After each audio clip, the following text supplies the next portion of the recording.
This is normally about 20 people more than we do see. Glad to see you all tonight. Steve, would you call the roll? Certainly. Crecilius. Here. Cromwell. Here. Feltzing. Here. Schramke. Here. Shadle. Here. Tyler. Here. Chairman Manchester. Here. Ms. Rapke, you have the minutes motion. I do. I move that the reading of the minutes for April 16, 2012 be waived and that the minutes of said meeting as prepared by the secretary be approved as written. Second. Motion made and seconded. Any additions or corrections? Call the roll, please. Schramke. Aye. Shadle. Aye. Tyler. Aye. Crecilius. Cromwell. Aye. Feltzing. Aye. Chairman Manchester. Aye.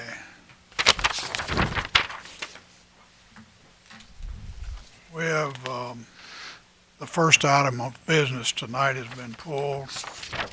That means we won't hear it tonight. It'll be resubmitted. That's correct. The first item on the agenda is the zoning tax amendment for definitions for M1 light to industrial, or light industrial, I should say. John, you have that motion? Yes. I move that a resolution entitled "A Resolution Constituting the Final Report of the Paducah Planning Commission on the Proposed Text Amendment of the Paducah Zoning Ordinance by amending sections 126-3 definitions and 126-110 light industry zone M1 be adopted." Second. Second by Felson. Discussion. Steve? Yes, sir. you, This text amendment's actually changed slightly. The only two things we'll be changing within the zoning text regulations is, Wait a minute. I don't know, some of these people might not be able to hear you. Can you hear him back there in the back? Cannot? I'll speak a little bit closer. We're adding the definition of heliports into the M1 zone. The M1 zone is the light industrial zone. And also, we're adding heliports as a conditional use in the M1 zone. What this does is allow an applicant to make an application to the Planning Commission to have a heliport in the industrial zone. The Planning Commission would make a recommendation to the Board of Adjustment, and the Board of Adjustment would hold a public hearing on that. Currently, heliports are allowed in two other zones in the city of Paducah. They're allowed in the POP, which is what we refer to as the Information Age Park, and they're also allowed in the HM zone, the Hospital Medical Zone, and both of those are located around the existing hospitals.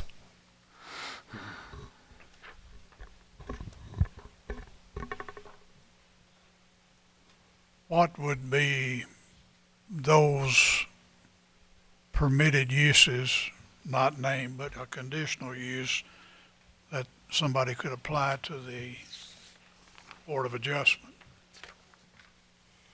You're talking about the current ones? Yes. Okay.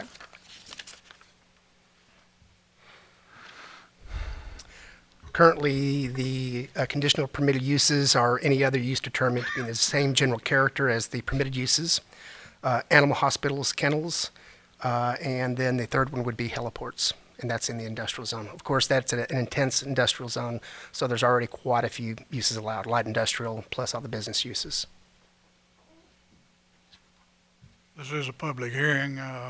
First of all, I would like to call on the members of the commission here to have any questions or comments they might like to ask. Ms. Ramke. Are we discussing this because there was interest shown in expanding this?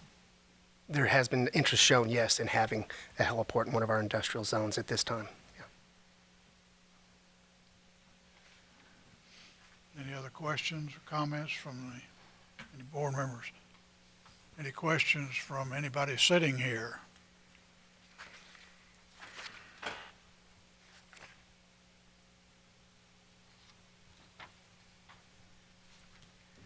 No questions. That's very unusual when we have a public hearing. Steve, I don't think anybody wants to do anything but vote. Okay. Call roll, please. Yes, sir. Shadle. Aye. Tyler. Aye. Crecilius. Aye. Cromwell. Aye. Feltzing. Aye. Schramke. Aye. Chairman Manchester. Aye. As you know, this is not the final voice on this. This goes to the city commission. For their approval, we're recommending tonight. Kathy, I have number 3 on the agenda, but number 2 tonight, which is a public hearing on the Renaissance Area Master Plan, which the motion to be made will probably add it to the comprehensive plan.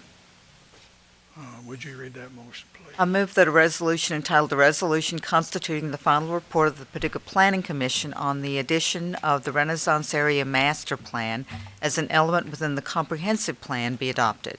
Second. Seconded by Shramke. Discussion.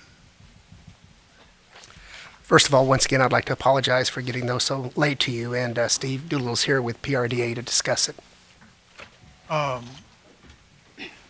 First thing, Chairman, thank you very much for having me this evening. Probably the first thing I would ask you to consider is I understand some of you didn't receive the written document until either Friday or late today, and that may be insufficient. You may have had insufficient time to review the document. If that is the case, maybe the first thing we need to discuss is, do you want to go ahead this evening?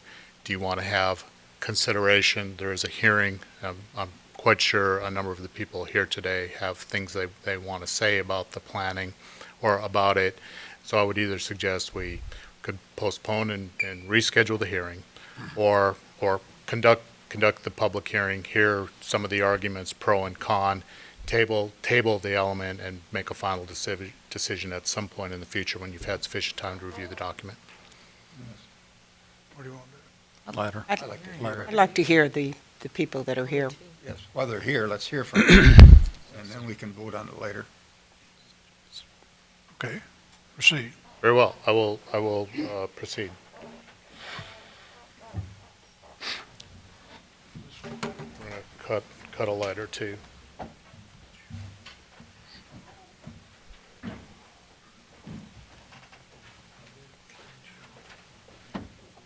What I would like to do, I know there's a number of people here to speak about this. I would like to introduce a couple of people. Thank you, Lisa.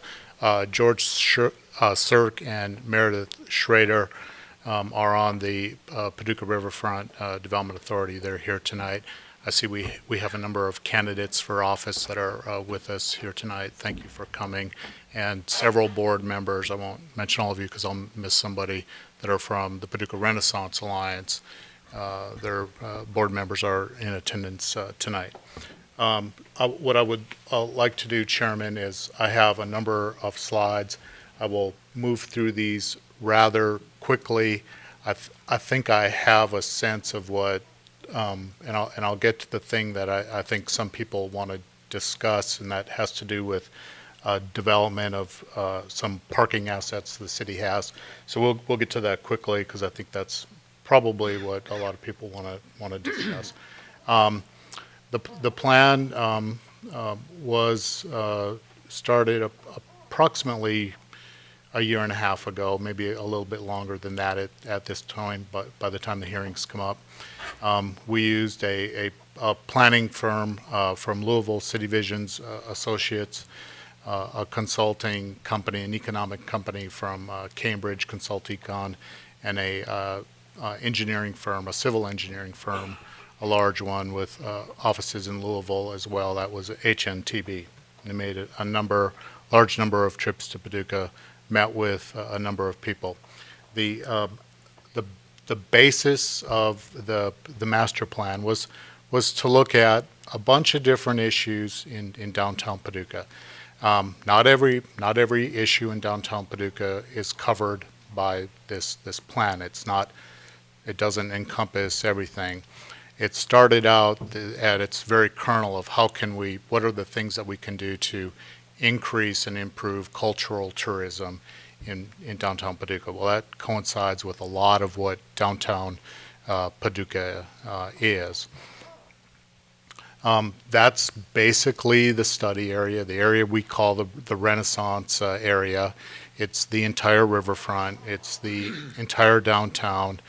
It encompasses Lower Town. Part of the photo shows Upper Town over here. The plan really didn't encompass anything about Upper Town. So probably the downtown and the riverfront out to this area in here, all the way back, obviously past the convention center and all of Lower Town and downtown as well. And this shows it a little bit better. And this really started out as the crux of the first problem is once we capture people, whether we capture them as a visitor or a shopper in Lower Town or downtown, how do we get them to move better through these three neighborhoods being expressed in this graphic as downtown, Lower Town, and the riverfront? We've had a feeling for some time and talking to merchants and residents about people, while this area isn't real big, sometimes people don't move around that area very well. So we'll get into exploring why some of those things are. One of the things that the consultant who helped put the plan together mentioned that lots of times they go into Paducah-sized cities to get something going in their downtown because there's not much of anything going on. We are very blessed that we have a rich list of assets that are already active and successful in downtown Paducah, and this is a partial list of those things that are important assets to the community. And so what the planning document is really about is how can we help those things along, and how can we build new things here as well. And so those are current assets. Here are assets that are somewhat under still in process, projects that have been started or are considered that aren't complete yet, still working on them. We note that we already have a very good core of marketing that has been going on in Paducah for quite some time. Obviously, the lead agency on that is the Paducah Convention and Visitors Bureau.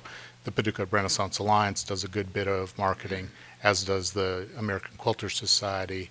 And there's still a continuing amount of writing and fame associated with the Lower Town Artist Relocation Program. Paducah gets a lot of mileage out of quilting and artists in downtown, obviously. This was just a sample of some of the marketing that was done at the time of the Artist Relocation Program. It's a copy of a cover of a visitor's guide that the CVB uses. And so as you get into it, I'll just start tipping you off. The consultant recommendation is that we have to do these thematic reinforcements, and the three important themes for Paducah are art, historic character, and river. And the first of those that he talked about was art in all of its forms in Paducah. The second being river, obviously being an important cultural and natural asset that the city has, and of course our historic fabric. And we're looking at a picture there of the Market House, just the sweet spot in downtown Paducah.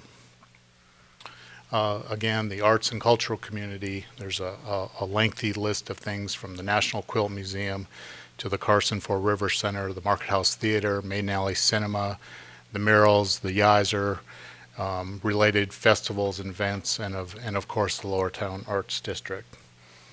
River community, the River Discovery Center celebrates the river community. Siemens Church Institute, the leading maritime educators in the United States, have their Brownwater Institute in Paducah. The murals along the riverfront, the park project that we're doing, and obviously a large active industry that supports Paducah, and a big historic community. We have 2 national register zones downtown, and a third national district in Lower Town are covered up with historic properties. And we have a number of quality attractions that bring a lot of people, obviously led by the National Quilt Museum.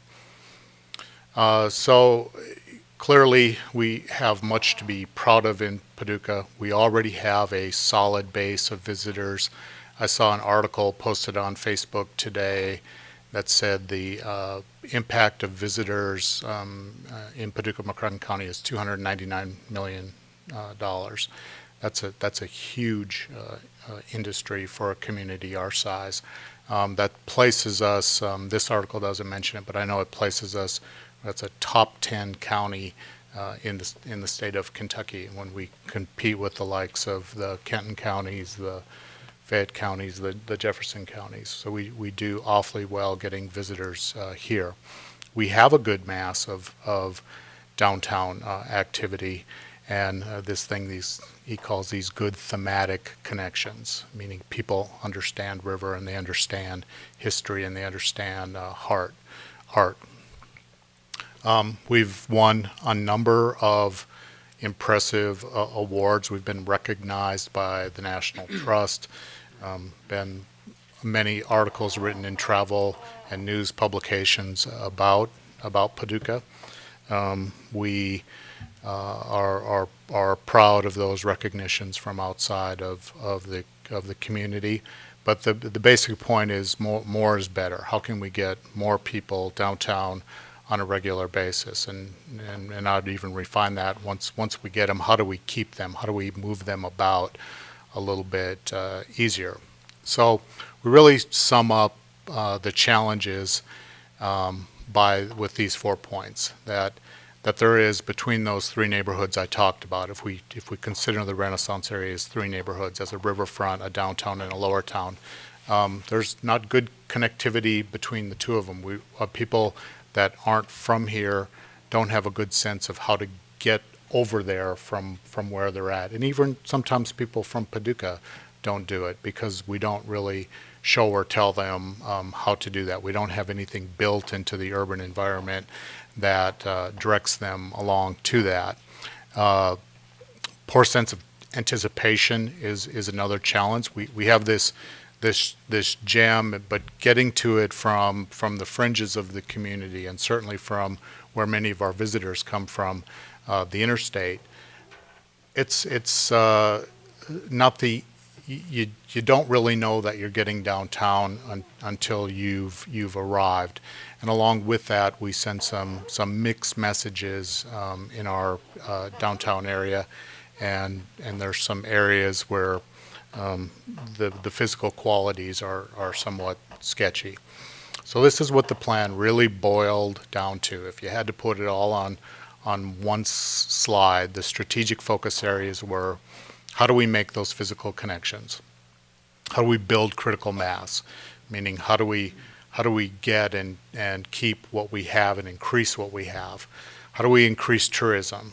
How do we reinforce downtown character? How do we address some access and circulation issues that we have downtown? What do we do with the old Executive Inn site? The 26 acre site, about half of it is used for a convention center, and we have 14, 15 acres left that's a vacant lot currently. And what can we do to improve the community's marketing? But they actually don't say a whole lot about that, because we really actually honestly do a pretty good job with that. So let's first talk about the physical connections.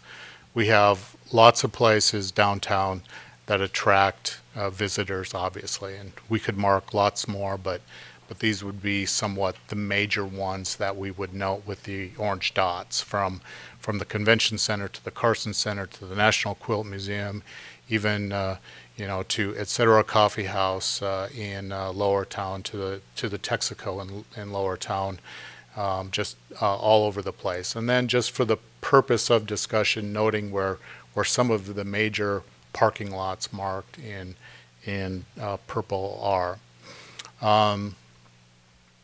Using that river as the asset, but knowing that we have the flood wall. Where are those areas where we can, along a street view, where we can see through? They marked this one as X because for a long time we had a flood wall gate in that spot, but that one now obviously you can see through that one. This is used to illustrate where we have difficult or hard pedestrian crossings in intersections. Anyone that's walked through this area knows you can move from here to here pretty easily, or from here to here pretty easily. But when you're not on Broadway and you try to cross 3rd or 4th Street, it seems a little dangerous. It seems a little sketchy. We have traffic that comes through the one-way couple, not a lot of stoplights stopping them. There's set lights at Kentucky, lights at Broadway, and 4th Street has one on Jefferson, but not at 3rd Street. So big, wide streets promote, big, wide, flat, straight streets promote that traffic to move quickly through this area. Well, that's good for moving a high volume of cars and trucks, good, but it's not very good for a grandfather pushing or a grandmother pushing a baby stroller across from the Quilt Museum into Lower Town. And in fact, we just don't see people do that an awful lot. Even though they can, there's nothing that says they can't. They just have that sense that there's something inherently unfriendly about the high-speed traffic. And this just overlaying the two previous slides together, where those pedestrian generators are combined with where those spotty intersections are. And I think one thing I noticed, a lot more of those pedestrian or people generators are on this side of 3rd Street. They're close to the river, and they're on the side of 3rd Street where it's not difficult to cross. I don't think that's a coincidence. Purpose of this graphic only shows that this area is very walkable, demonstrating what 5-minute walking radiuses look like. It shouldn't take or be difficult for somebody to walk from City Hall to, et cetera, a coffee shop. It shouldn't be very difficult from someone from Lower Town to walk to 2nd and Broadway, though we don't actually see a lot of that. So the consultant begins to say, here's how we think you should tie these neighborhoods together. That this element they call the binding, using Broadway as one spine here, 2nd Street, Madison, and 6th Street, that we would do a number of things with, and I'll take you through what that strategy would be. Let me pause it.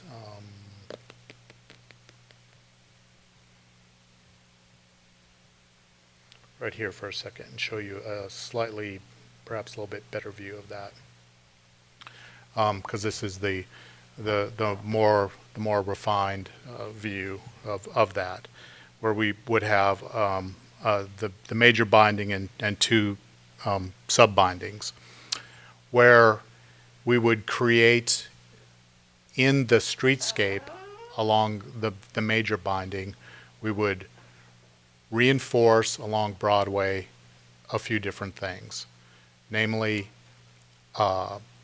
streetscape elements like garbage cans, benches, bike racks. We have virtually none of those things right now. We would, there's a lot of landscaping that has been taken out of that area, and there are probably some places in here where the lighting isn't optimum. And those things become especially true along these other three legs.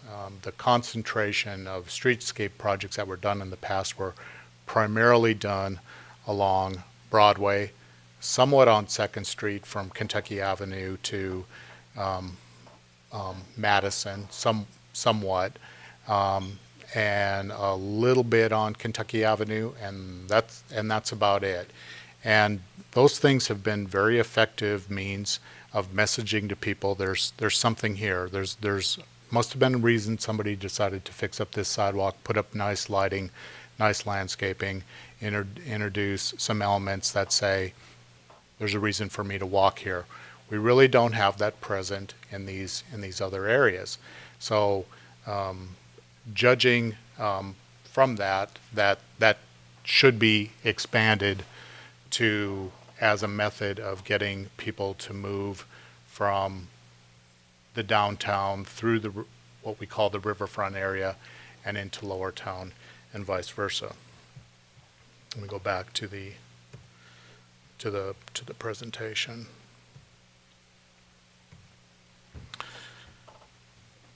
Here's that same thing overlaid with, again, the 5-minute walking circles to demonstrate the real walkability of the downtown. So this becomes the first basis of making the connections, is using the existing street pattern, but making improvements to that area. And when you look at this, and there was some initial comment about, well, it only looks like you want to improve, about 9 blocks. Well, that really wasn't the intent, or that really wasn't the case. That when we look at how many more blocks are influenced by that, and then when we go back to the other slide that shows a supporting loop that comes out into this area, and another supporting subloop that comes out into Lower Town, we create a much bigger, more inviting walking area for people. And when they get to these intersections, they'll be able to see what's in the middle of them. So, and then when we do one more overlay showing what some of the impediments are going to be, we have some very difficult intersections in here for people to cross. They're not controlled right now on Madison Street with any traffic control devices. They're not very pleasant to walk across. This just shows that within that extent of that binding area, where the major visitor centers are in Paducah right now, being the Carson Center and the Market House and the National Quilt Museum. So the consultant provides this strategy called the binding that says, improve your streetscapes by doing landscaping, by adding public art, and by going in and doing something we see commonly in other cities, and that's making special treatments in the intersection, something that tells pedestrians and motorists alike that there's something different, there's something special, there's some sense of arrival. So this was a concept that they demonstrated to us as a general guide or a practice that we should engage in, and we've all seen this in other cities where from here to here demonstrates the extent of the right-of-way, or the curb would be here, the curb would be here. So in the intersection, you use these bump outs, very similar to what Paducah already does on Broadway, and it becomes an opportunity to landscape, but importantly too, this distance from here to here for pedestrians to cross becomes very much shorter.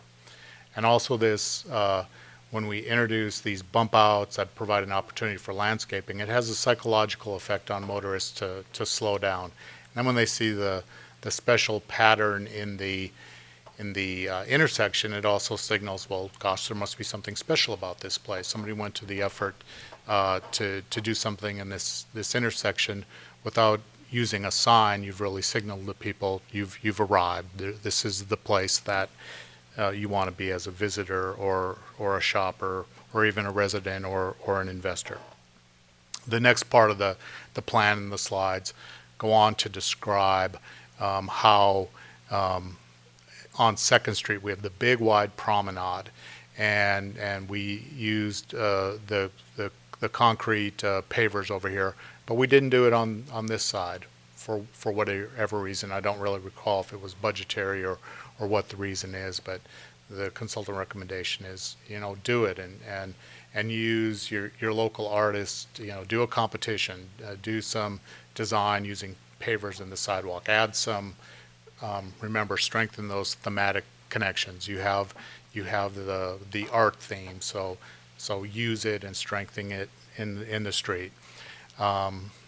This shows how that special intersection could be applied at 3rd and Madison. Obviously, that's across a state highway, but we see these things used in other cities quite successfully, and as something that we could do here.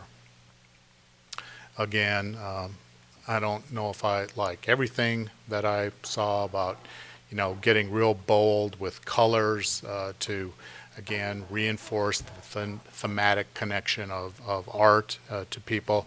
But I do like doing something to the crosswalks that signals to motorists and signals to pedestrians that here's a safe place to cross. Moving on to building critical mass. First, there's a couple things the consultant says really important to get behind and support, and that's the National Quilt Museum is here. This property across 3rd Street along Jefferson was bought by the Clark Museum folks that are down in the Market House. They have a very grand plan to take the next step with their museum, and it's a very ambitious plan, and it could be a real stunning structure and could drive visitors to Paducah. So it would be wise of us to get behind that as a community and support that. And this shows kind of an overall graphic, and this is actually from their plan of how this could tie into all the existing elements that are already in Paducah, or even some planned ones with the park improvements. And I think this is probably, these next slides are why a lot of folks showed up here tonight, and it might be a good spot to stop and have some conversation. And it's this issue. It's what is labeled in the plan as the town square, where we have the National Quilt Museum right here, a large surface area where the downtown bathrooms are right here, the farmers market is over here. That is privately owned. The city leases that. We don't control that. We lease it and we use it for parking. We lease it for like $1 a year, and then the city owns this parking lot and developed this. This has 221 parking spaces. This has approximately 160 parking spaces in it. This is just the view from the river, demonstrating those two expansive surface parking lots right along the river. The recommendation of the consultant is not to use those two key pieces of property downtown along the riverfront for surface parking, but rather to use them for multi-use. Starting over here in the lot that has the farmers market and the bathrooms, that we would do our second hotel recruitment in that area. And that we would perhaps try to use this area over here for something related to the River Heritage or River Discovery Center, whether the museum moved over here or they have this boat asset they would like to bring downtown, that either that go there or that becomes some public space or actually used for a museum and a hotel inserted there.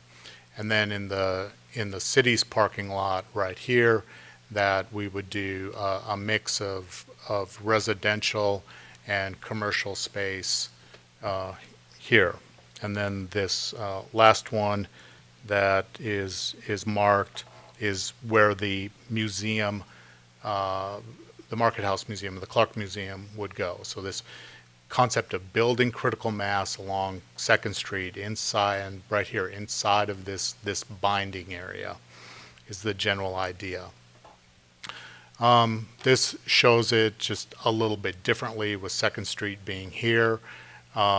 This being proposed as a one-story, nothing taller than a story. The condominium project is across 2nd Street in this area. Brick Alley is right here. The old Senate Hotel, Michael's Hardware here. This being lower level development, one story. Don't impede views from the balconies towards the river. this parking deck being one level suppressed, one level at current grade, and then one level being at approximately the top height of the flood wall. Again, so that views aren't terribly impeded from here. We keep the little gazebo corner here, and then do something different, or something that we haven't done in the past, is use this section of the parking lot to introduce commercial on the ground floor and residential above. Not at great depth. You can see this is the depth of the buildings on Broadway. Go to right here, they'd be actually narrower than that. Oftentimes downtown we see building depths that go 150 or 160 feet to the middle of the block. In this case, it'd be somewhat narrow, but it would do a couple of things. It would provide that maintain that vista of buildings as you go down Broadway, but still provide the same amount of parking that we have right now. In the consultant's recommendation, if recommended the following, that we would add parking as would be generated by these uses. So for the additional retail, we would add 56. For the retail on Second, we'd add 66. For the residential, we'd add 60 parking spaces. For the hotel at Second and Jefferson, we would add 138 parking spots. And then we would add in the spots we displaced, the 221 at the main city parking lot at the foot of Broadway right now. And on the farmer's market lot, we would add 160 in. So we would have to add, to make it feasible, we'd have to add in 700 plus parking spots into that. Somewhat in this kind of configuration where we would have 480 spaces here, remembering that there are currently 221 in this block, and we'd put 300 here, knowing that we have 160 right here. So that would replace the ones we have, and then add parking for the additional generation that would be brought about by the new buildings. I would like to, let me show you one more thing. Ben Peterson over in GIS was a little SketchUp to kind of show that three-dimensionally what that might look like.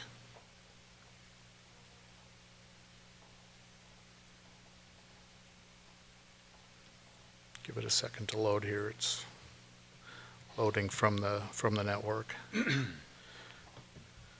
So this is coming down from the National Quilt Museum towards Whalers over in this area. Of course, this is a vacant surface parking lot now, and this is a vacant surface parking lot.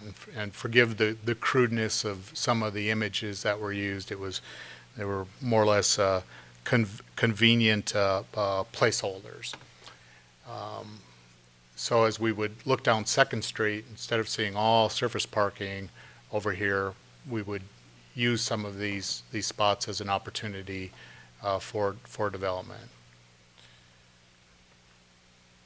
I'm not going to say this would be an easy thing to do, because the structured parking is expensive. You're looking at $15,000 per space typically in today's construction market to do work like that, and the stuff that's subsurface, you're into additional dirt excavation. It would be even more. So, kind of looking back from what anybody walking up the ramp from the river into the downtown, it'd be certainly a pretty dramatic transformation, but not anything that's necessarily completely foreign to Paducah. Of course, there were buildings there until the mid 1980s when things started to come down. So that was well, we're flying through buildings here. So that was the general idea of the recommendation for that lot, is to try to get a developer or developers to take that on. That's, forgive the crudeness of that, but it kind of helps understand what he was talking about. Oh shoot, I shouldn't have done that. Let me zip through this quickly and get back to where we were.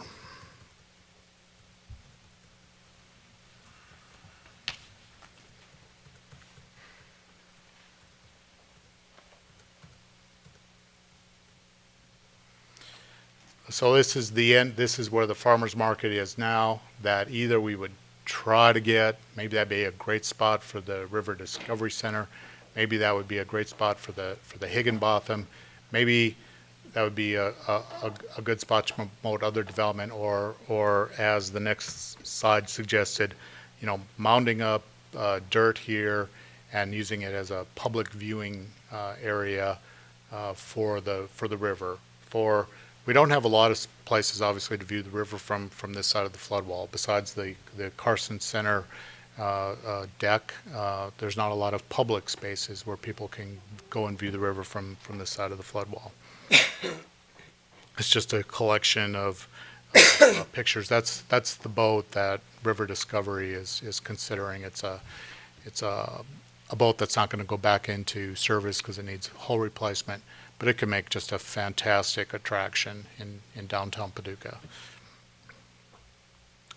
So that graphic just shows where the farmer's market is now, how that site could be reconfigured. Or here's another view of kind of how that whole space could be reutilized. Yet another view, then adding in the issue of, as part of building critical mass, the market, when the plan started, the Market House theater folks were looking at how they can expand their use of space downtown. Well, the plan says, and they examine different locations around downtown, but that it would be important and beneficial to keep them in this location because we have this nice performing arts axis from the Carson Center to the Maiden Alley Theater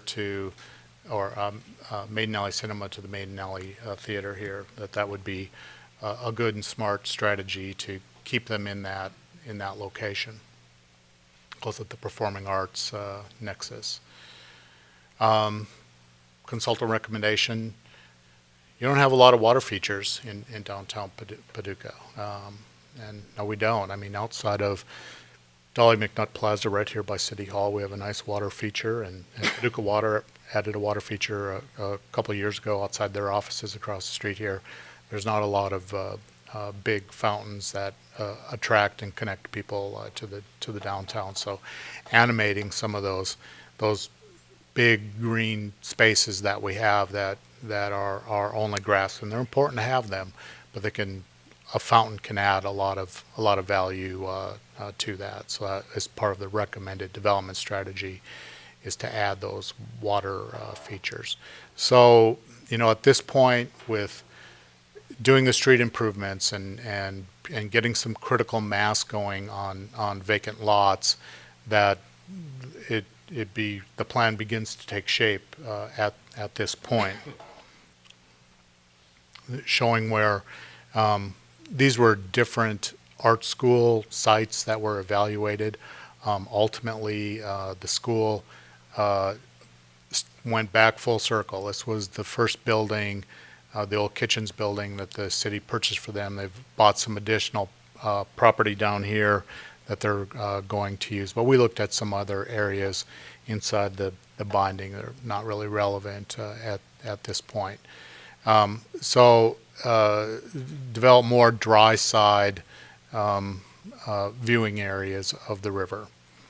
The plan goes through a strategy for increasing tourism. Won't belabor the statistics of the slides that talks about the hotel industry in Paducah. This map indicates where they are, and as you might expect, they're all along the interstate, out by the mall. But Paducah is blessed to have a pretty healthy industry here. It took a hit in the recession, like a lot of businesses, and the entire hotel industry did. But we rebounded pretty well, and occupancies have generally been rising, and revenues per hotel room have been rising in this market. So part of the ramp was to study the hotel market and make recommendations. And the basis of the recommendation was to do a 2-hotel strategy, one at the one smaller hotel at the former Executive Inn site to service the convention center, and another one somewhere within that binding area. Of course, they liked their own recommendation of doing one at Second and Jefferson. The convention center hotel will largely serve, of course, the business community, visitors, and the convention center, but that's really critical to us to get the convention center working the way it really should. But another hotel could really serve that peer visitor market that's in Paducah, that $300 million tourism number we talked about earlier. Much of those dollars are generated downtown. That's where the bulk of it comes from visitor opportunity. So that's recommendation for Hotel 1 over in this area. Of course, the Executive Inn is now down, and recommends another hotel here, but really anywhere downtown that is within the binding. So anywhere from Broadway over to Madison Street, from the river all the way back to 6th or 7th Street would be a good choice for another boutique hotel, somewhere inside that red area. Reinforce downtown character. We've got a lot of decorating to do. We have mixed and matched a lot of things over the years, and so a lot of the furniture just doesn't match. And as things get old and we need to replace them, we should stop doing this mixing and matching of styles, and we should do things that, as we keep going back to, reinforce certain themes, whether it's art or history. Those are the two that we should do. So we have a great opportunity. We still have garbage receptacles and planters that go back to the 1970s. We had a wave of new ones that came in the 90s, and we have some that were even installed in the 2000s. So we have this mishmash of different light fixtures, benches, planters, all different things that we need to work on over time of improving those elements and replacing them. And that's all I really have in my presentation. I will happily answer any questions.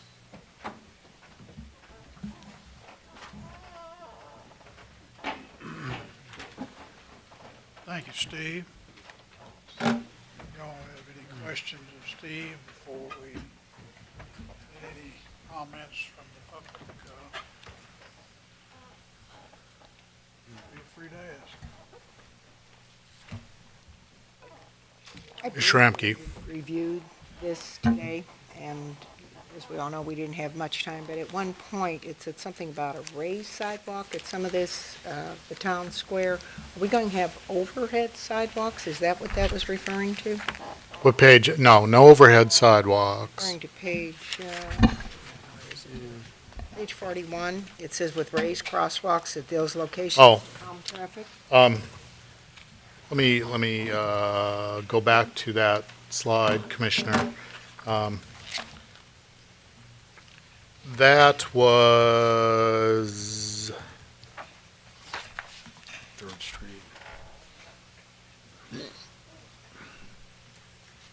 That was this.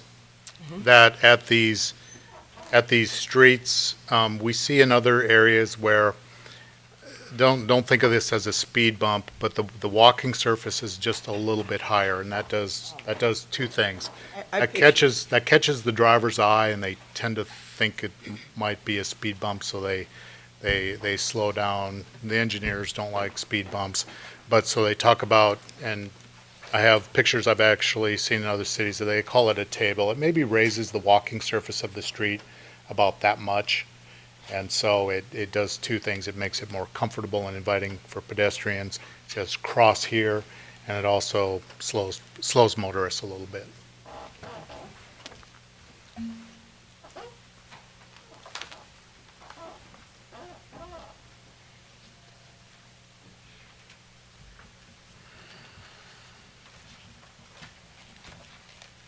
Any other questions y'all might have of Steve? I guess one of the questions I hear more often than anything, you're gonna mess with going down Broadway to, the river and up Kentucky, is that gonna stay the same? Kentucky would stay the same. There is a recommendation in the plan that Broadway and Jefferson, perhaps both, be converted back to two-way streets. No, okay, I read that. This is something we've been seeing in the planning world for some time. Cities have been taking out their one-way streets for the following purposes. It's confusing to visitors, and we saw that a couple weeks ago. It always is every year. It's kind of a thing people know in Paducah. When visitors come to town, there's the downtown streets can be confusing, lots of one-ways. And the other reason was, when Paducah put those in, the downtown was the regional retail hub. We wanted to move lots of people in efficiently in high volumes, and we wanted to get them out as fast as we can. Our dynamic has somewhat shifted. We want people to move easier and freer throughout the downtown. We're not as interested as moving them in as fast as we can and moving them out as fast as we can. We want those movements to be efficient for both pedestrian and motorists. We really didn't go there for 3rd and 4th Street. Those are state routes. Interstate business loop, there would be a whole higher level of consideration from state and federal to get that done. So there's no consideration in the plan for that. But Broadway and Jefferson are within the city of Paducah's regulatory purview, and there is a recommendation that we consider that. And what about the access to the river from Broadway? Still be able to drive? Absolutely.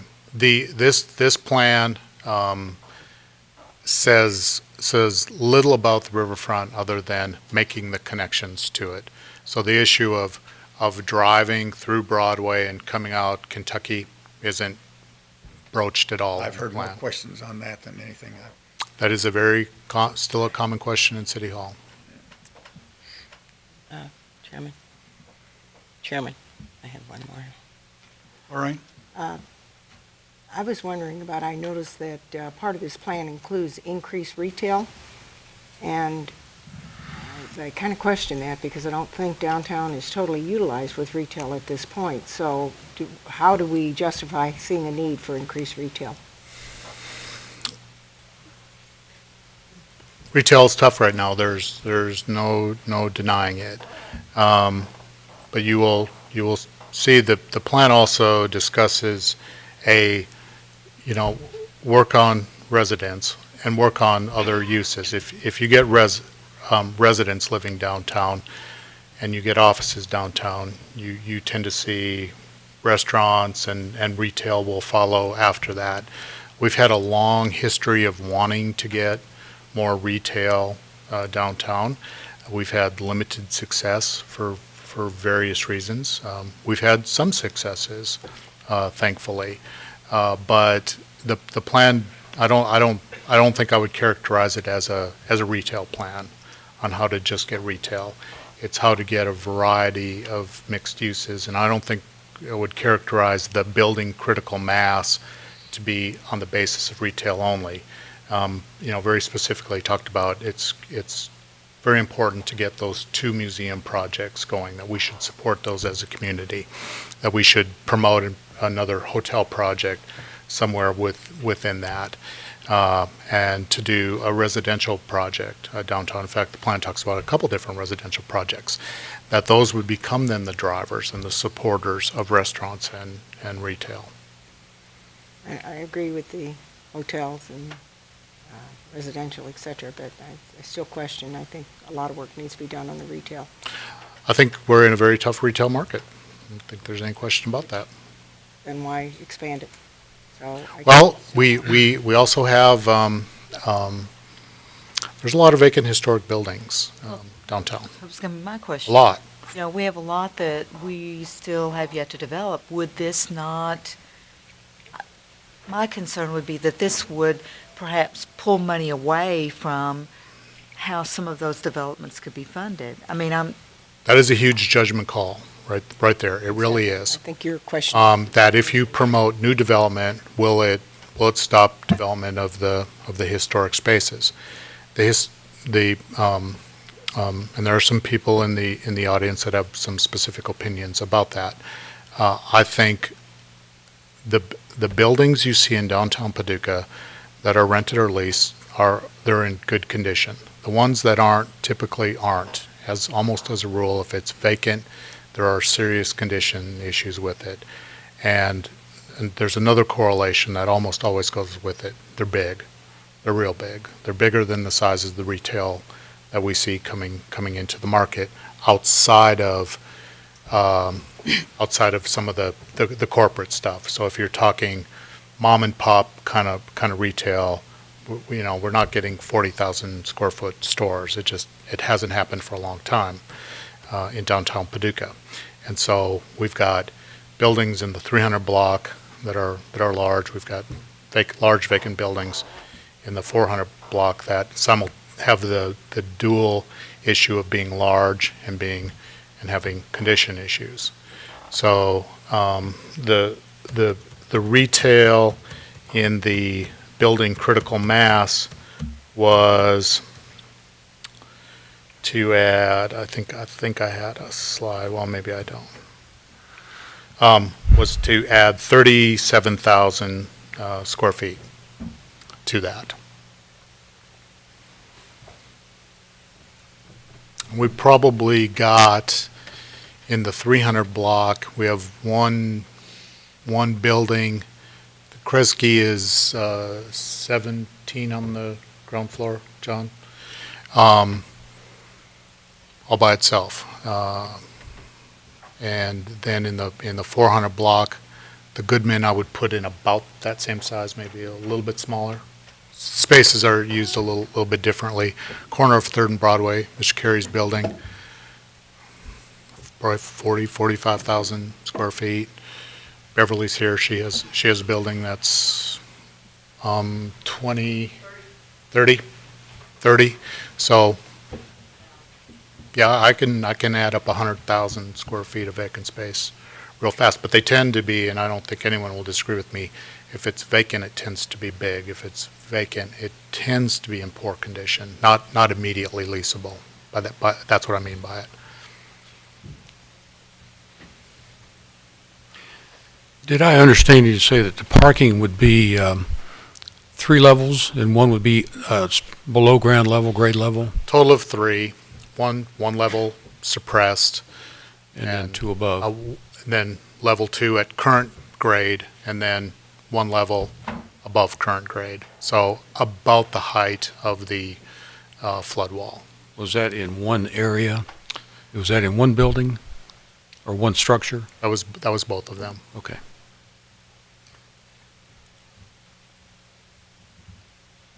Would anyone in the audience like to ask a question or make a statement? Sir? I don't know if you're going to adopt or just receive or what, but I would urge, Would you come to the microphone? Excuse me, would you mind coming to the microphone? yes, I'll do it.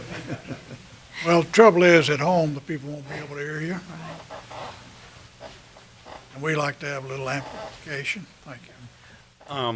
Yes, I'm just, in view of some of the concerns raised by members of the panel and some of the things I've heard as part, I'm with AGRA, I'm here independently, I'm not here with a group, but Paducah Renaissance Alliance has looked at some of these things.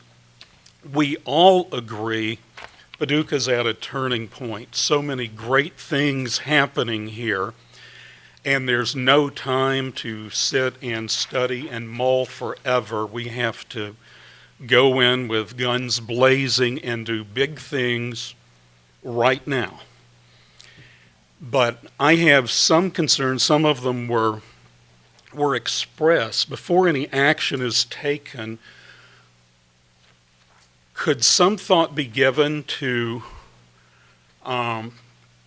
making some of these existing downtown spaces more attractive by putting resources into stabilizing, preserving, reconfiguring internal spaces, making them small enough to compete in today's market, rather than risk what has happened in some larger cities anyway. They have beautiful downtowns, then someone decides to do a downtown new mall, and it not only kills downtown, the mall itself can't make it.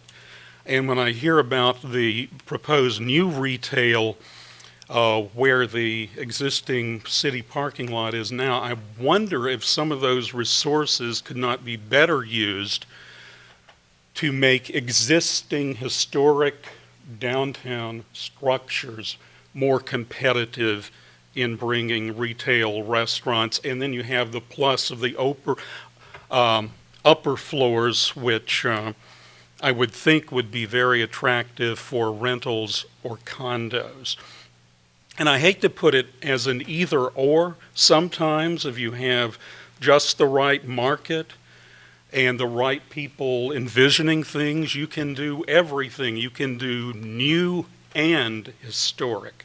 But I would hate for us to do new if it in any way retards the possibility of getting our downtown spine all the way out to 9th Street really the jewel it ought to be, and putting a concerted focus as part of this overall Renaissance area whole master plan, treasures like the Cobb, the Columbia, the side streets that sometimes are very uninviting. You don't have to create artificial linkages if you just strengthen those we naturally have. And also the downtown municipal parking lot, I hate the idea of it being parking only like it sort of is now, except for the gazebo. That is an underused space. But I love the openness of it, and it has evolved into kind of a town square by nature where musicians gather. Any way to do something really nice there, short of putting new buildings there. Just some thoughts. And I'm not good at oral presentation, but those are some random thoughts. Thank you.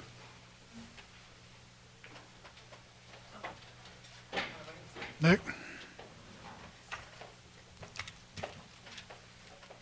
Nick Please, Warren, pardon. Thank you. I'm sorry. We normally ask people to identify themselves. Nick Warren, I live at 1935 Jefferson in the city. I just saw the kind of the final draft, I guess, in the last 4 or 5 days, and I'm a property owner of downtown real estate, and Ms. Schramke is right on target with, we've got all ours leased, and we'd like to keep it leased, but, additional competition from new structures. I drove down tonight. I think I counted 28 vacant storefronts from 7th Street to 1st Street. So there is, and again, Kresge's can be subdivided by firewalls and so forth. So there's ways to kind of break those larger spaces down. Looking at the ramp plan, to me, the linkage is linking the three components needs more work.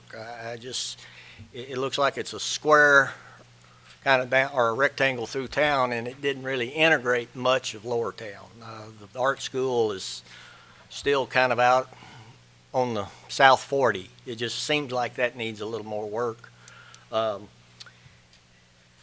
parking structures, if you do your 5-minute walk, half of it's into the middle of the Ohio River. I was chairman of the parking committee for Main Street for a number of years, and we had parking consultants, and I know the demographics of downtown have changed in the last 20 years, but it would seem that consideration of those structures a little further west where they could kind of reach out to some of the other properties that might need. I mean, we've got the parking lot at the municipal lot at between 3rd and 4th, has about 140 spaces on the level. It's between two connectors. That was a strong recommendation of a former parking consultant. And the other thing, one that wasn't really talked about too much by Mr. Doolittle is I'd like to see the recovery of where the former Executive Inn itself was. I'd like to see that property recovered for the public. I think the plan kind of showed condominium development. Again, it's in a floodway, and we saw what happened last April with the Ohio River. But I would like to see that, like Barclay Park, come back. I could see it with the development it might go in the town square. What are we going to do with barbecue on the river and the car shows and so forth? Looks like that's a wonderful opportunity to develop a flexible, what we would call river festival park that could be used for the dome sometimes when we need the additional exhibition space. But just like to see more public use of that land rather than develop for condominium. The good thing I saw about the report that I really liked in it is the miles and miles and miles of art, which was a linkage from the two interstates about building up anticipation to getting downtown. Thought that was a pretty good notion. It just needs more graphical work in the report itself to sell it to the public. But so it's not all negative. Thank you. And I'd like to see time to discuss some of these issues a little further.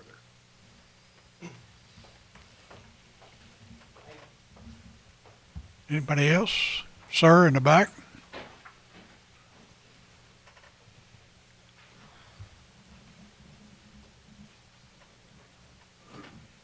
Yes, I'm Dick Veazey, and I agree with what Nick said and the first gentleman a lot, and with what Lorraine mentioned about we don't need more empty buildings, and that's the first thing. I think I do like the idea that Nick mentioned about expanding more to integrate these areas, and this plan doesn't seem to do that.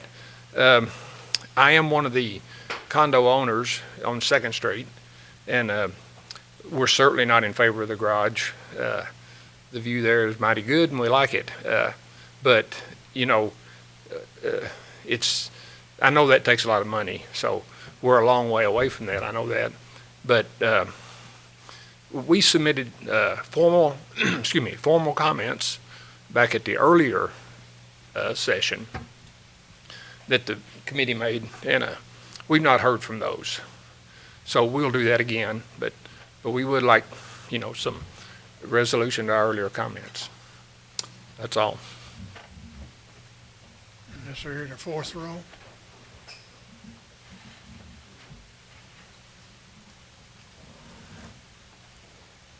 My name's John Campbell.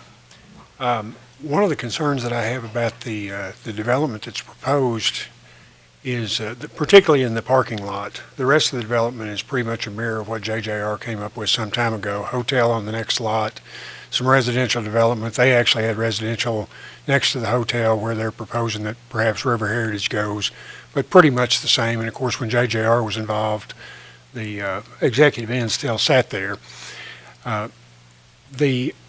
When you look at the plan and they show the 5-minute walking radius, and they suggest that the plan is about communication of people between and among the areas, and then they also go on to say, at least in the version that you have, not the one that you just saw, but the one you have in your hand, they suggest that the origination point for that communication is typically hotels or parking structures, because that's where people get out of their cars and start walking. And what they are proposing here is to push that parking structure to the extreme edge of the district, which offers absolutely no communication if you put it in conjunction with the 5-minute walking radius that they're talking about. 5-minute walking radius in Paducah is about 3.5 blocks. 3.5 blocks from the floodwall won't get you to Lower Town. As a matter of fact, it won't get you to 4th Street. And so what they're doing is compressing that walking radius. As Nick mentioned, half of the walking radius is in the river. And I'm not sure that I understand. I do understand the parking needs that they illustrate here. But what's interesting is when you run the numbers on that project, you find that it won't pay off unless half of the money is paid for by the city in the form of the parking structure. It absolutely just will not pay off. I mean, by the numbers that have been presented by PRDA as far as rental rates, they'd have to get almost $30 a square foot for those apartments, and I don't think they're going to quite get that. The project's about $13.4 million, and about half that's the parking structure. It won't work. So the question is, if we're going to put $6.5 million as a city into a parking structure that supports a development that will not be sustained without the parking structure, why don't we consider the rest of the historic downtown? And if we've got $6.5 million to spend, let's spend it. If we do nothing else, let's build a parking structure to support the rest of downtown for the development that might take place on those upper stories. To suggest that those buildings are too big is an argument that I've heard several times. And as Nick pointed out, it's walls. I mean, come on. It makes no sense to suggest that a building of 17,000 square feet can't be made smaller. All of that, as a matter of fact, the Kresge building is in fact 3 buildings. And if you'll notice, a lot of the buildings downtown that are, say, 40 feet wide have been divided. As a matter of fact, where Barbecue and More and Courtyard Antiques, that's a single building. It's about 40 feet wide. It's divided in 2, and that's not uncommon in those downtown areas to produce. Those buildings are typically 85 or 96 feet, depending on which side of Broadway you're on. That produces the size space that we're told is what's needed for retail. So we have those spaces. And sure, it is expensive to rehab those buildings, but it's not as expensive as it is to build new ones. It just isn't. And if we are going to build those if we're going to rehab those buildings, the upper story living is an important component. That income stream will actually make those buildings viable. It hasn't been done. Maybe it's a 3rd-generation owner whose family's held the building, and maybe they don't have the capital to redevelop them. But the capital could be made available, and if the city gets involved and is going to put some money into it, my hope would be that we would be more concerned with the historic section of town than we would be with building a new development on what could be used for either, it could remain as surface parking, but JJR showed it as a park. Admittedly, they had parking underneath it. But if we're going to build a hotel next to it, as is planned, or as suggested in the plan, we've got a parking structure there, put another level on that structure. It just seems like a really bad use of city resources. Thank you. Mr. Campbell. Anyone else?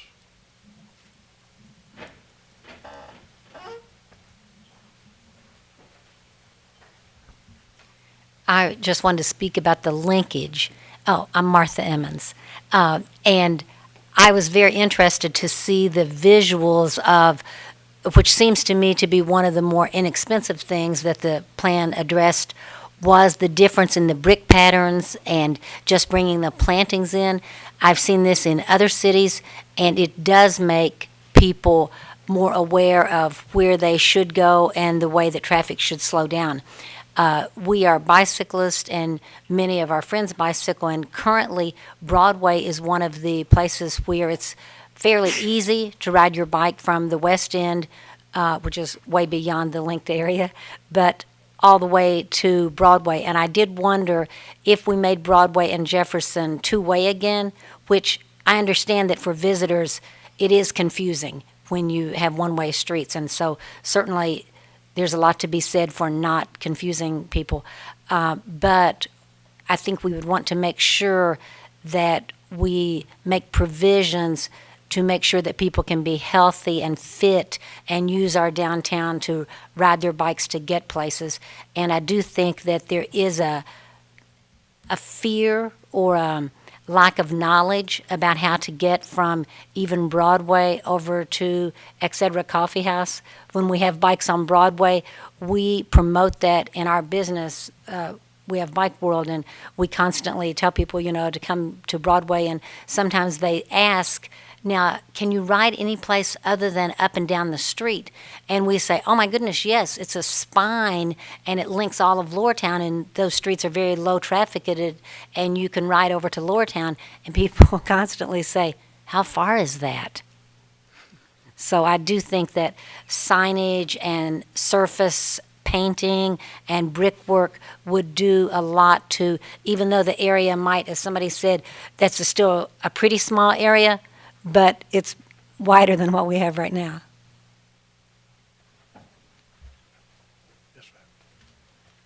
My name's Beverly McKinley.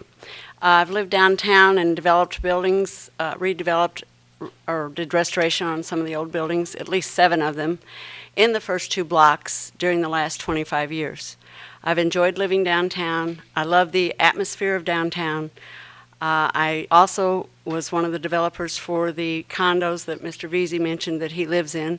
And when we built that three and a half years ago, it was our intent, hopefully, that the parking lot would never turn into anything but maybe another grassy part parking, maybe a fountain, a sidewalk, something that was always the way it is, but maybe updated. It's 20 years old. Mayor Montgomery was the person that brought that to fruition. I can't get it out. Fruition. Thank you. I couldn't get it out. When she was in office, and she had many people that opposed her on that at that time, and said nobody will ever use it. And I can tell you, for 23 years, it has been used ever since they put it in, and it's now starting to deteriorate very badly. But the reason I wanted to bring that to your attention is I have lived there. There hasn't been, like Mr. Warren said, there hasn't been a lot of development in the empty buildings. I was on the Main Street Board with him for 10 years, and there just isn't enough retail that comes into the downtown area because, as Mr. Doolittle and others have said, it is very expensive to restore buildings. I know. I've done it, and I've survived it, and it's wonderful, and it's a nice accomplishment, but you need developers that are willing to do that, or you need to put the developers together where they can take the bigger buildings and make something come out of it. One of the buildings that I currently own with Mr. James, Ronnie James, is the old Ethan Allen building. It's on 3rd Street. It's 30,000 square feet. It is on the 3rd Street corridor, and we have proposed to tear that down and make parking there, private parking. For business people that live downtown, work downtown, would like to have secured parking. I think it's a good proposal because it's on the back side, not up on the riverside. If we could move parking more to the back corridors, I think that would help. Any consideration that you have. I think you've heard enough from the first gentleman. I agree with him wholeheartedly. I just know from living down there, and I encouraged people, 10 people bought condos and spent a large amount of money for the development of those condos 3.5 years ago, not with the intent to have buildings put in front of it where when they look out from their balconies, they'll see cans on top of the roofs. We see that now. When we go to our rooftop, you can look at other buildings, and you can see trash on top of the roofs. I don't know how it gets there. It blows there, drops there. But that's not a pretty sight. So I know we would not want to view that from the top of our roof or any of our balconies. And that's just 10 people speaking. I know it's not the whole city. I appreciate what the city's trying to do to develop a wonderful plan. And we are such a progressive city. I've always been proud to live here, and I still am and will be. But it's difficult to develop when you have large structures, and you have to have investors. The one plan that we wanted to use for that 30,000 square foot Ethan Allen building was retail on the first floor, possibly, or parking. We were going to do storage units, enclosed storage units on the second floors, and because there's no view of anything. And on the 3rd floor, do condos again. But that would take $3 to $4, maybe $5 million to do. We've done it. So that's That's what you look at when you are trying to develop a building on your own without any assistance. And I'm thankful that Renaissance and the city brought Hoopers to downtown. I just hope they can stay downtown with their business. They're about the only retailer and the ground floor shoe store that's been there for 20, 30 years. And they've survived it because they own their properties. So thank you very much for listening. Thank you. Next, Alan?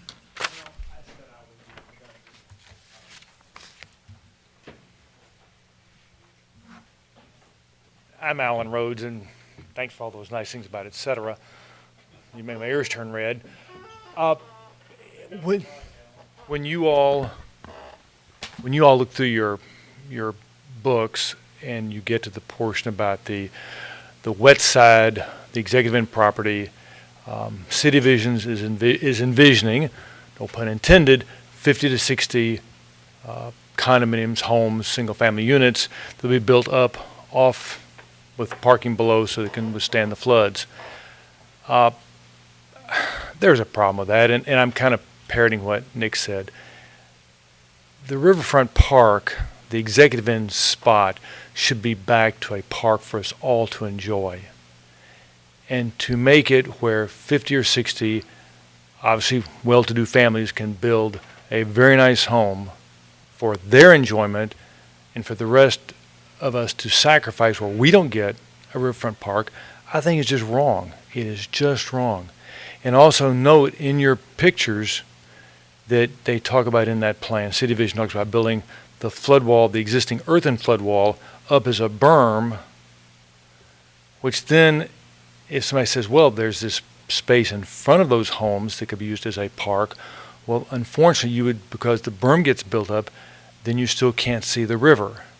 So I just think the whole idea of 50 to 60 homes on the river at the executive end site is just, it's elitist. Thank you. Next. Yes.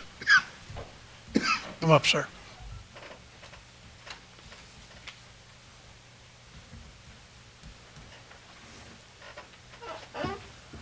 My name is Derwin Urshery, and I live on 5th Street. I've lived in Paducah since we moved into our house in 2006. My question or observation is a little bit different, I think, to most people here. I'm not familiar with how you operate. Now, there's 123 pages in this plan, and Steve spent about an hour describing it to you. But I assume each and every one of you are going to read it and read it carefully, because there's a lot of information in there. There's a lot of things to agree with and disagree with. And my point of saying that is, you are the experts. The city is going to take your recommendation and approve or disapprove this project. So I think you have to think of yourself as an expert. And if you're not an expert, then you need to bring somebody in to discuss some of these subjects that have come up this evening so that you can make a rational, firm decision. We're talking about a vision and goals for the city of Paducah. There's 7 or 8 plans out there: transportation, park district, strategic, comprehensive, on and on and on. A big plan is made out of a lot of little plans, and the little plans have to mean something. So I don't know if City Visions is a big plan or a little plan, but I have a couple of questions about it. You don't take 4 dissimilar blocks downtown, draw a red line around it, and call it a town square. It just doesn't work that way. So there's got to be other kinds of analysis, looking into it. What does it mean? You know, that's not what a town square is. It does not automatically integrate Lower Town with downtown, especially with 3rd Street, 4th Street, all of these other streets, all of the traffic. You know, it doesn't work like that. So I hope that you will carefully consider all of these issues. Now, about what I call the gazebo lot. There is room there to expand the gazebo place by double its size at least. There is a way to stripe that area and get 200 cars in there if you need them. The City Visions plan talks about there are 3,000 parking spaces downtown. Why we need 700 or 80 or whatever it is more, I don't know. I mean, I think that needs to be flushed out a bit. You know, there is a way to make the uniqueness of Paducah, which is the riverfront and the downtown with its historical buildings. That's unique. That doesn't exist anywhere else or very few other places. And there's got to be a way to tie the downtown to the riverfront. That's the most significant aspect of this whole thing. Uniqueness is what Paducah has. The potential is what you have as a commission to be part of. And I think there's a lot of good things about the Visions Plan. But it's not a master plan. Even though it says master plan, they themselves say it's not a master plan. So what is it? It's not a marketing. Planning is not marketing. Planning has to do with enhancement of all of the dimensions of a community. It has to do with life. It's not marketing. Marketing is trying to convince somebody to do something. Planning is giving you the basis on which to make decisions, and planning is about decision making. Now, I realize I'm kind of excited here, and maybe I'm even preaching a little bit. I don't intend that. It's really to understand what planning is all about. And you are the Planning Commission, and I'm looking to you as the experts. Because when they approve it, when the city commissioners approve it or disapprove it, it's going to be on your recommendation. You know, I don't know if you go away, you take a week or 2 weeks or a month to consider this, but I know in 2008 there was talk of this. So there's been years of this. So I don't think there's any urgency to make a decision in the next week, 2 weeks, whatever it is. There's plenty of time to make the right decision, and your decision representing all of Paducah, not the visitors, not the tourists who are here 15 to 25 days a year, people who use the downtown 365 days a year is what's important. And that's what I think the decision should be based on. So I apologize if I'm a little overly excited here, but this is really important. We've got enough plans from transportation. Park District has a wonderful plan. It's not even mentioned. The connection of the Levee Walkway is not even mentioned. It's a wonderful opportunity. The executive lot, it's a wonderful opportunity. I mean, you can have overlooks over the wall. You don't need to think of the gazebo lot as a gap. I mean, I think they've taken some phrases off the shelf. We are Paducah. We are unique. We are special, and we can make something special here, and I think it's important to do it, and I think what people have said is part of that, but there's a lot more to it, and I will appreciate your consideration of these comments. Thank you very much. What do you think is missing, sir? I'm sorry? What do you think's missing from this proposal? Well, the most important thing is the growth of the downtown. If downtown grows, all of Paducah is going to grow. Lower Town is in a non-growth mode. Lower Town is not the driving engine of anything at this particular time. It's important. I live there. My wife is an artist. You know, it is important. Downtown, if you grow downtown, you grow Paducah. It is the heart, the soul, it is the meaning of Paducah. It's not Louisville or somewhere else or a place that doesn't even have a river. That's what I think. I think the gazebo lot is a wonderful, unique town square, and with a little bit of study, it can be even much better than it is without a structured parking lot, without retail, without how, I mean, I'm not going to go to Maiden Alley to see a documentary where I have to walk between buildings, up a stair, park my car, do all this stuff. I'm just not going to do it. And I think most people are not going to do that. I mean, and we don't need the parking as far as I know. I mean, you know, you can do a hotel on the farmer's market lot. You can put some parking adjacent to that if it's needed. Fine. But in terms of additional parking, there's parking all over downtown. All you have to do is make the streets more accessible, brighter, not trash cans on them, just like you've done Broadway. Put the money there. As Allen Rhodes said, you know, you got $8 or $10 million somewhere. Spend that money on the riverfront development. That's what Senator Mitchell referred to it as, riverfront development. He didn't say a marina or this or that. It's what we Paducans want.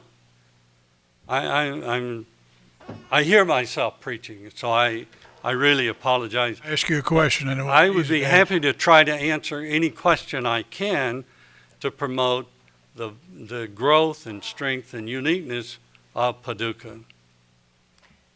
Thank you. I would like to ask Lisa Thompson a question. She's the head of, Lisa Thompson, she's the head of PRA. Go ahead. Okay. Lisa, I don't want to put you on the spot, but I would like to ask you a question. Would you mind coming up? Lisa is Paducah Renaissance Alliance, correct? Yes, ma'am. How are you? I am fine, thank you. I did a lot of talk about retail. Others have done a lot of talk about retail. They've talked about filling up the buildings downtown. I know one of your prime assignments is to fill the buildings downtown and to market Lower Town. Am I pretty close? Yes, ma'am. Okay. Could you tell us, are we totally off base with objecting or questioning the fact that we need more retail downtown? I mean, what do you think about this? You did put me on the spot. Okay. Anybody else want to talk? We'll let her think about it. You know,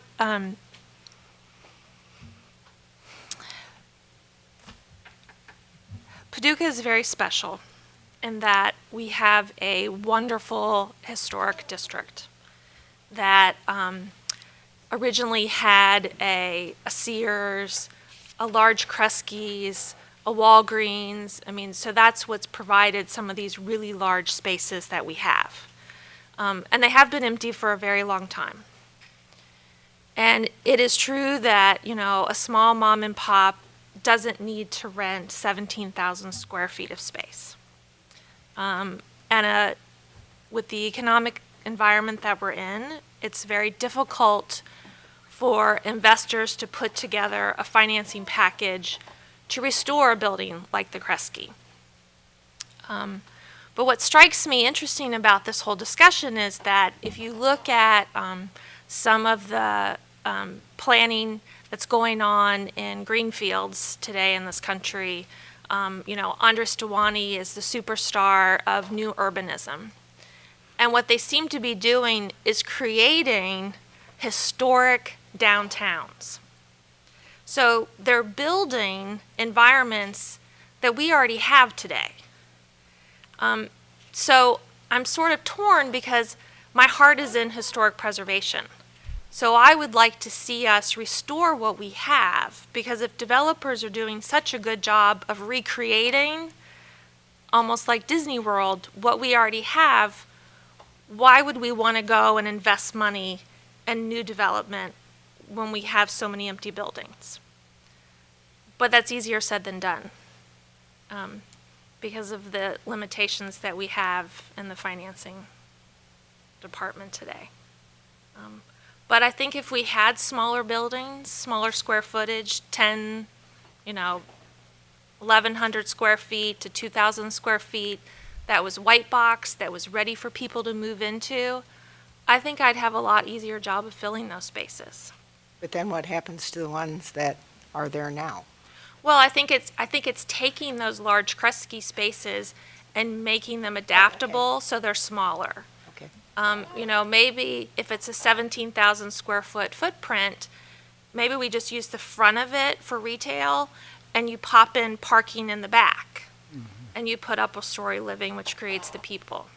But those are all really creative, ideas that, people smarter than me can sort of figure out. But I just go back and I think about people who are creating new urbanism communities. It's because they don't have what we already have here. So, does that answer your question? Or off the wall, thank you very much. You did very well. You're welcome. I'm sorry if I put you on No, the it's spot, okay. but you answered it very succinctly. Thank you. You're welcome. Anyone else like to speak?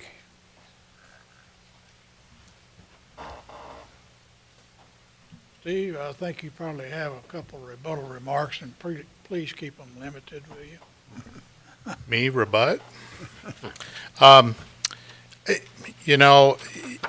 it comes down to these 2 square blocks and how they're going to affect retail, it's the hundreds of square acres you have zoned for retail out in other parts of the community, namely on the interstate. That's what hurts you, I think, or makes downtown harder than would you promote development on these 2 blocks. I agree with Mr. Ursary about the suggestion about why would you add, 780 new parking spaces in?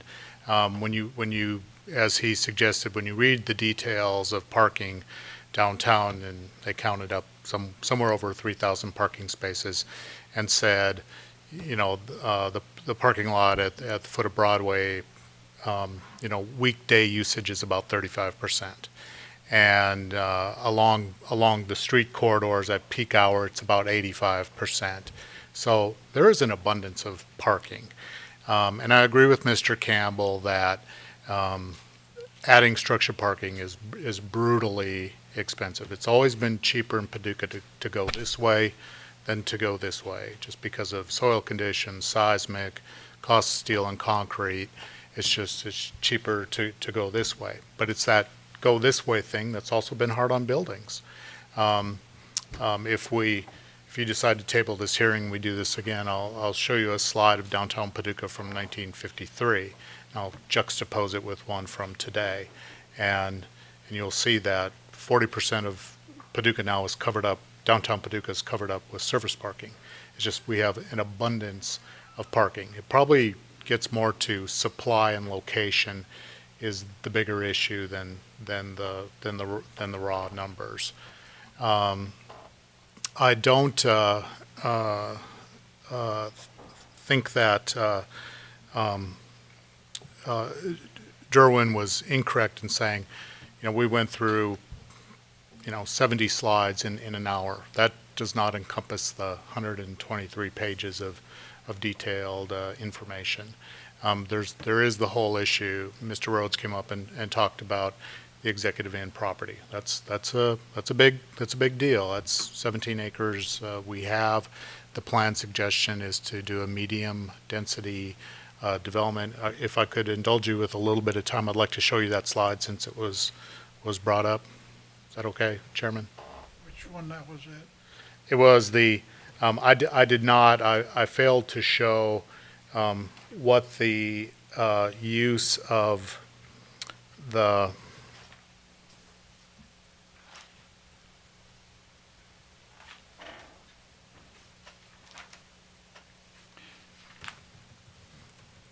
Well, I don't think this planning commission can envision what's going to go in there. All we can do is to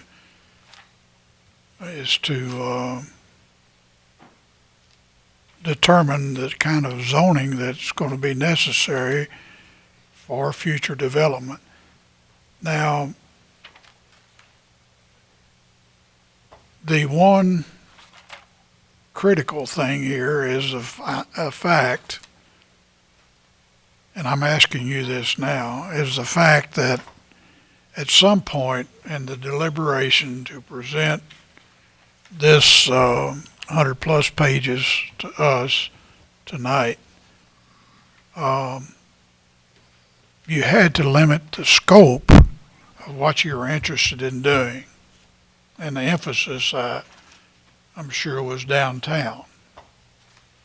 You have been before us in the past, last year as I recall, and gave us some remarks about what was going on, and I remember specifically some things about traffic and transportation and foot traffic and possibilities. And so, by its very nature, you have limited this proposal to a specific area rather than a general area of downtown Paducah with specific recommendations for use, development, parking, transportation, walking distances, and all of that. My question is what importance was it to limit it to, somebody said, I forget how many blocks, but this area that's been proposed, how long was this going on to limit it to that area?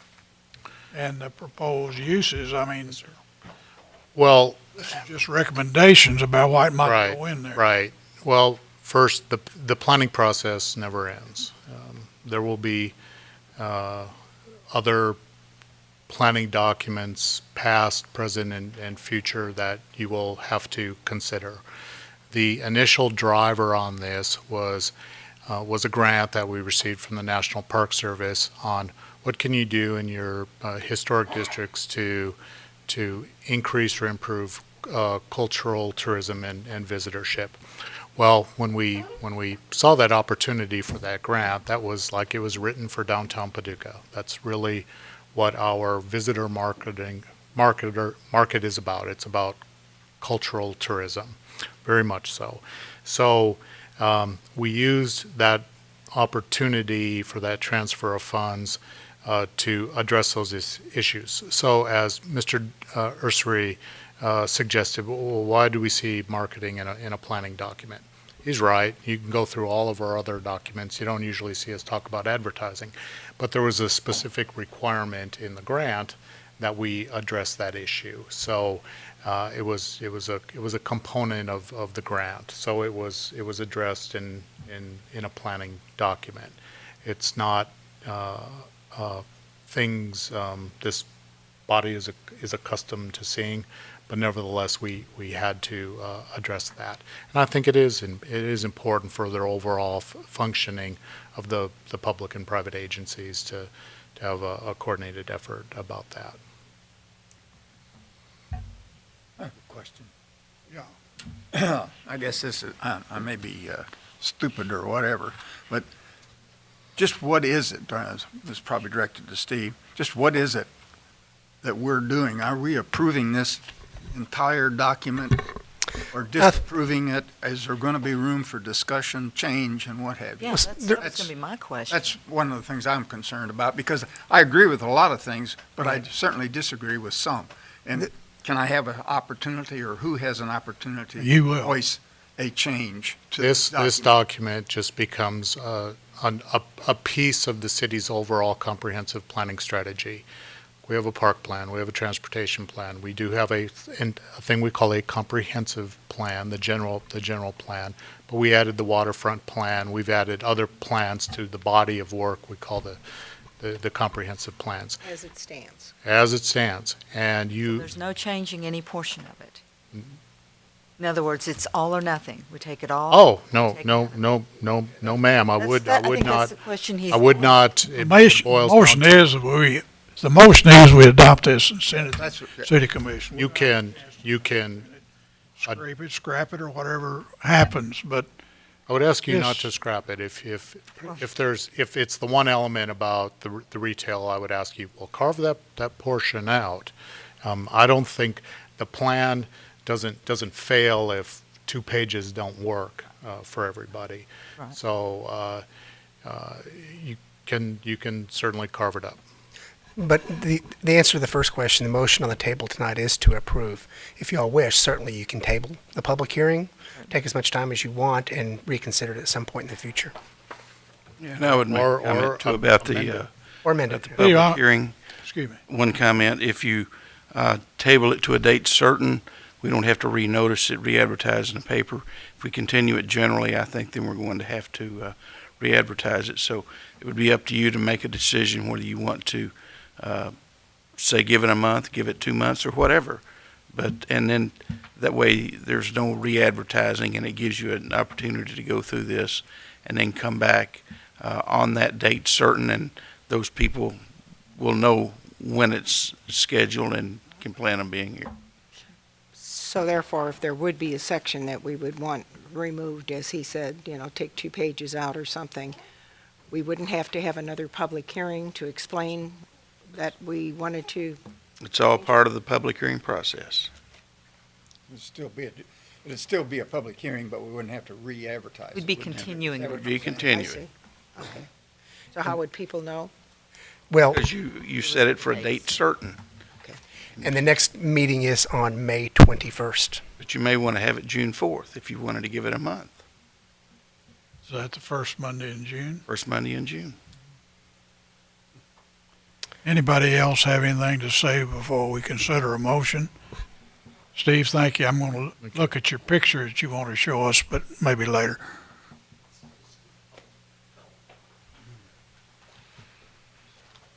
Any other comments tonight? I appreciate you all being here. Nick, you've already had your shot you can come back again. We'll be here.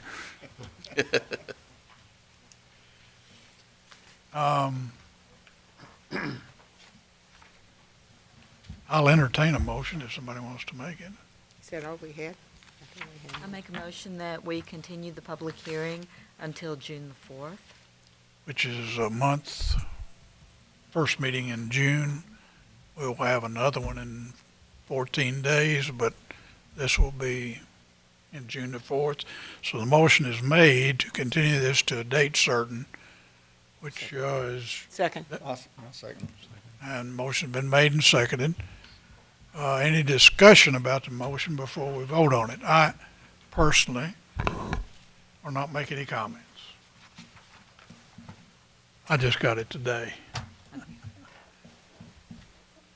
as everybody else did. Any discussion before we vote on the motion to table to a date certain? On June the 4th, we will make a motion if we do table it tonight, ladies and gentlemen. That means we have to take it from the table at that time. It'll be on the agenda. We'll still have to move to take it from the table and consider this document and what we are required to do below. Anybody have any comments before we vote on the motion to table it to a date certain? Steve, call the roll, please. Schramke moved, didn't you? No, I moved. Crecilius? Okay. Crecilius? Aye. Cromwell? Aye. Feldstein? Aye. Schramke? Aye. Shadle? Aye. Tyler? Aye. Chairman Manchester? Aye. So we're tabling it to June the 4th.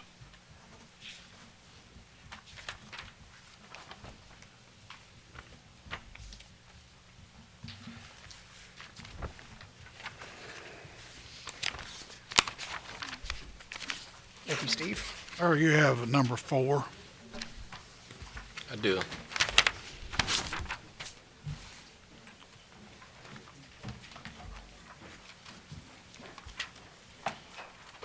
We have another item of business. If y'all want to leave, go ahead.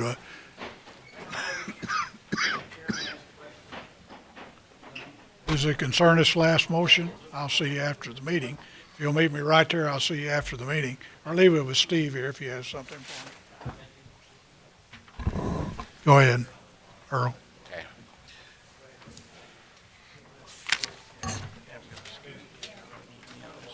I move that a resolution entitled Resolution Constituting the Final Report of the Paducah Planning Commission on the Amendment of the Goals and Objectives presently set forth by the comprehensive plan be adopted. Second. Who seconded that? Thank you, sir. Discussion. Yes, sir. We had discussion early on about breaking the chapters of the comprehensive plan up.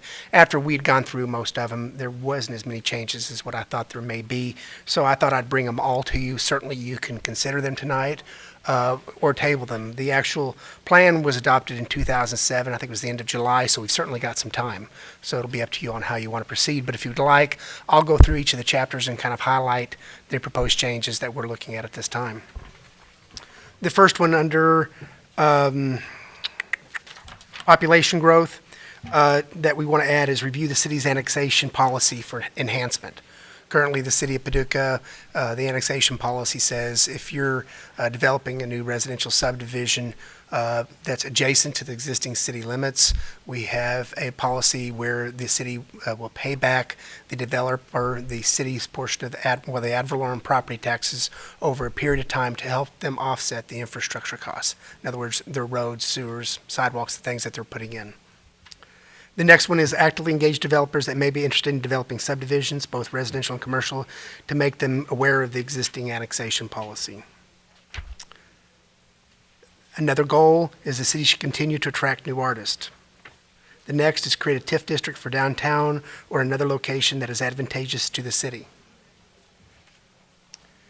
The last one is actively support the GPDC to market the I-24 Logistics Park and the Information Age Park, and I'm going to probably change the Information Age Park because it's referred to something else at this point.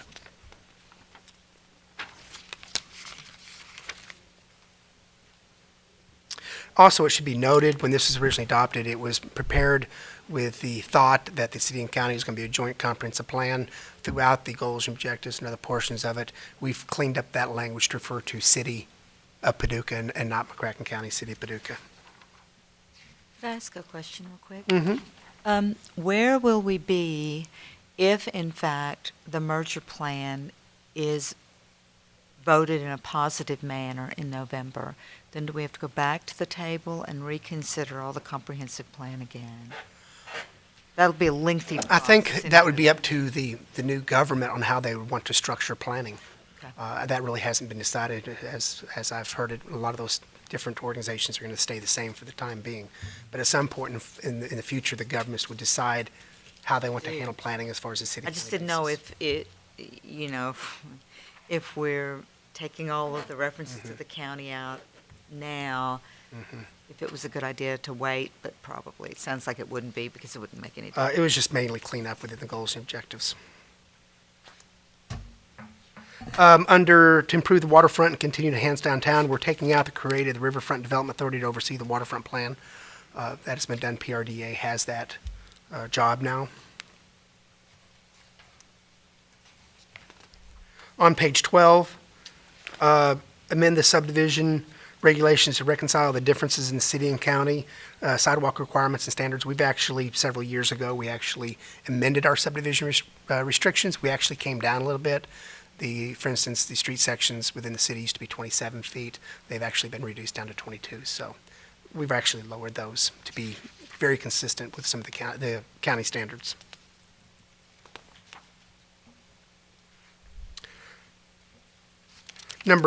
Page 13, under link economic development initiatives and quality of life initiatives together. It was amend the zoning ordinance for home occupations so as not to limit home businesses to certain prescribed uses, but rather establish standards for their compatible performance within abutting and surrounding neighborhoods. How we already took care of that is we have a policy, home occupation policy within our office. Quite often, residents of the city of Paducah will come in and say, I want to have a home-based business, and I need a business license, but I do everything online. It's shipped directly to their house, and we have them fill out basically a worksheet giving them the requirements for that, and we let them have a home-based business without going before any boards. Once a year or so, we may drive by just to make sure they're doing what they say they were going to do. No signs, those types of things. But we have a lot of home-based businesses now with the new technology that we have, so that's been done. And it's working very well, I think. We're adding recruit a full-service hotel and recruit or renovate a family-style hotel in downtown Paducah. Adding direct proposed small businesses to utilize the Purchase Area Development District, Murray State University, and Entre Paducah for financing. And really, I'm going to change that. That should be for support. development support. Yeah.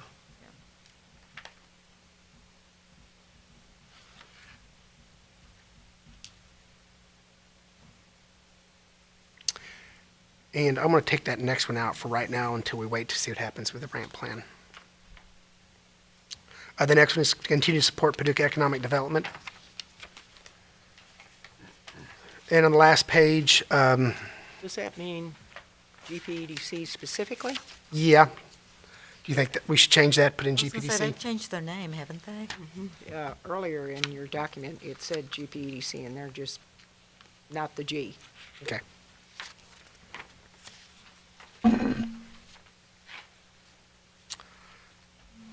And on the last page where it talks about managing growth, obviously with this not being a city-county plan at this time, a lot of that language has to be stricken from our plan when it starts talking about suburban and urban growth. So both of those next two have been stricken.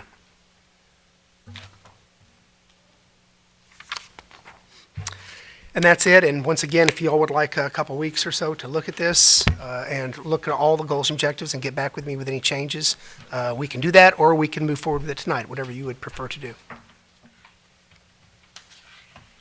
How do you feel about it? How do y'all feel about it? They shall review I think it's clear. Couple weeks? No, I think it's pretty clear. I don't know that we Understand. need a couple weeks, but, I'll go either way. I'll entertain a motion to table to a date certain, which will be 7th, 14. The 21st is the next meeting, if you all would like to do that. Yeah, nothing later than that. I'm sorry? That's fine with me, either way, tonight or next meeting.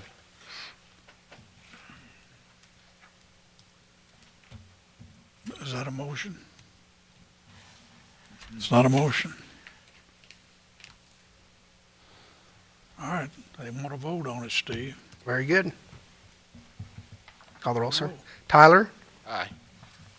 Crecilius? Aye. Cromwell? Aye. Beltzing? Aye. Schramke? Aye. Shadle? Aye. Chairman Manchester? Aye. Chairman, Any other business?